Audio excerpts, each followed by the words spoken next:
So the short answer to your question is yes, we intend to invest more in green and sustainable infrastructure, whether it be water, smart agriculture, new green buildings, for example, energy efficiency, water purification, and so on. By February 2021, we have seen 106 regional trade agreements inside and outside Asia. That's 54% of the total regional trade agreements.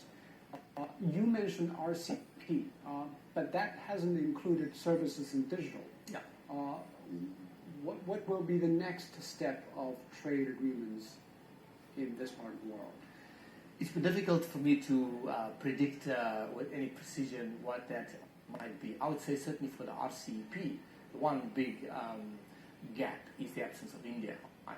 Okay. So I would say going forward, the inclusion of India as a major economy in Asia has to be one of the major considerations. What is keeping India from moving one step further?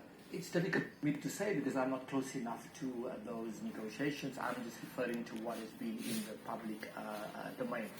But I'd say the issue around services becomes also very, very critical. So technology, digital, and services will be the key sectors that will need to be considered. But the rules on those haven't been very much clarified. Not yet, that's correct. So people still need to work on it. Absolutely. Let's talk about investment. According to the data from China's Ministry of Commerce, in 2020, the direct investment in the Belt and Road countries has jumped by 18%. So does that mean the investment of Chinese companies is going up again after 2019 because of Trump administration's curve? It is going down. I think 2020, in every respect, as you know, has been an aberration.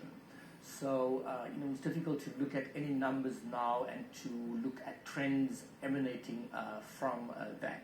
There has been, in some instances, some projects have literally ground to a halt as a consequence of 2020 and the production stoppages, the successive lockdowns in a number of countries. I think that the momentum towards further investment in infrastructure in the region will continue.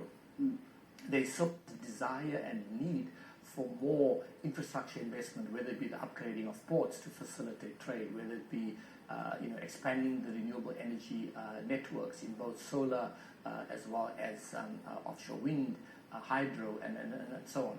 There's an increased demand in many of the countries in the region for new investment. Apart from COVID, what might be the other factors, or should I say, the white swan events that might upset global economic recovery in 2021?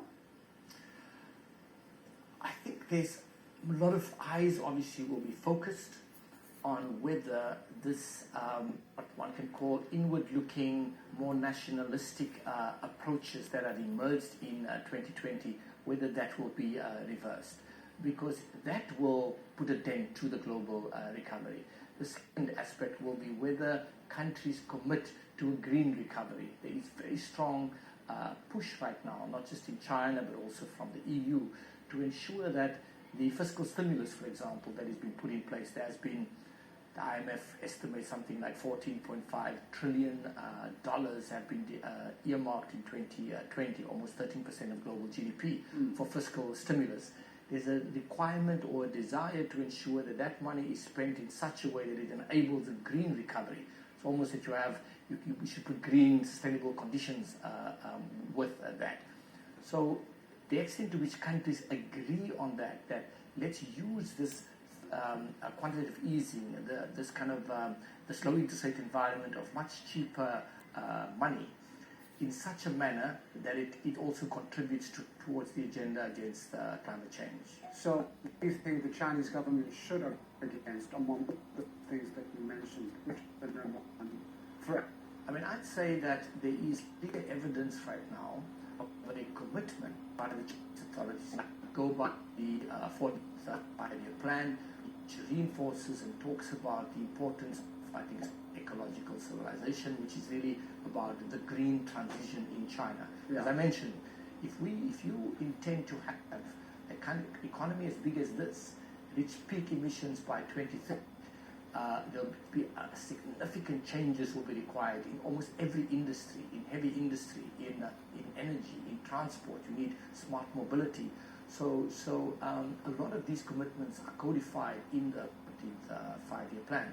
So it's like there's a attempt towards the Chinese government giving leadership to that green recovery. And the Chinese record of delivering on those targets. Sure. I mean, when I arrived here in China, I mentioned this to you, I think in 2015, the green bond market was a small component of the overall interbank bond market.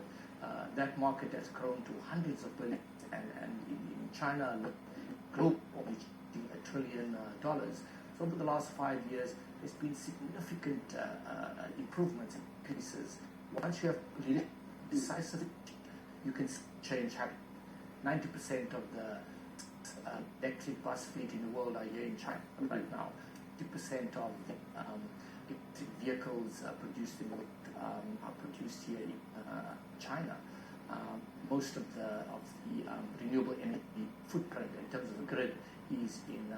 So with decisive leadership, you can have those numbers indicating the progress. Yeah, as you said, thank you very much.